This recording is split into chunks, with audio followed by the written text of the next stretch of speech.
4 डिसेंबर 1929 ला बंगळुरू येथे एका गरीब कुटुंबात एक मुलगी जन्माला आली.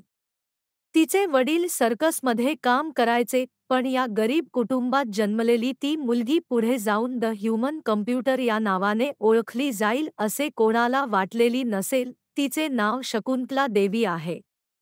एका दिवशी ती बाहेर खेळत असताना तिच्यापेक्षा वयाने मोठा असलेला एक मुलगा गणित सोडवत होता. पण त्याला ते काही जमत नव्हते, तर त्याचे ते गणित तिने सोडवून दिले.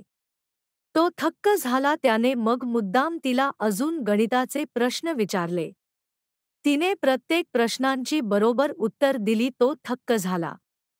तिच्या वडिलांनी आपल्या मुलीची ही हुशारी ओळखली आणि मग तिला ते शाळेत घेऊन गेले, पण शिकण्यासाठी नाही, तर तिच्या या हुशारीचा शो करायला. म्हणजे त्यांनी आपल्या मुलीचा पैशासाठी वापर करायला सुरुवात केली. ते तिला शाळेत घेऊन जायचे. मग इतर शिक्षक तिला मोठे मोठे गणिताचे प्रश्न विचारायचे, तर शकुंतला त्या प्रश्नांची बरोबर उत्तर द्यायची. शकुंतलाच्या हुशारीने तिच्या वडिलांना पैसे मिळायचे. ते वेगवेगळ्या ठिकाणी असे शकुंतलाचे शो करायचे आणि पैसे कमवायचे. यामुळे शकुंतला एक पैसे कमवायचं साधन झालेली. तिला पुरेसे शिक्षण नाही मिळाले. एकदा तर शकुंतला शोला गेलेली असताना तिच्या बहिणीचा मृत्यू झाला, कारण ती खूप आजारी राहायची. जेव्हा शकुंतला घरी आली तेव्हा तिने बहिणीला पाहिले. ती विचारात पडली की आमच्याकडे पैसे असून पण माझ्या बहिणीच्या दवाखान्यासाठी आपल्या वडिलांनी पैसे का लावले नाही. तिच्या मनात आई वडिलांना बदल तिरस्कार सुरू झाला. ती जशी जशी मोठी होऊ लागली तशी ती अजून शो करू लागली. त्यानंतर तिच्या जीवनाला एक वेगळं वळण मिळालं, ते म्हणजे तिला एकावर प्रेम झालं, पण त्या प्रेमात तिला धोका मिळाला म्हणून ती लंडनला निघून गेली. जी मुलगी कधी शाळेत शिकायला गेली नव्हती, त्या मुलीने लंडन युनिव्हर्सिटीमध्ये स्वतःच्या नावाचा झेंडा गाडला. तिला लोक ओळखू लागले. तिच्याकडे ते सगळं आलं जे तिला पाहिजे होत. तिने स्वतः सगळं एकटीने कमवालं.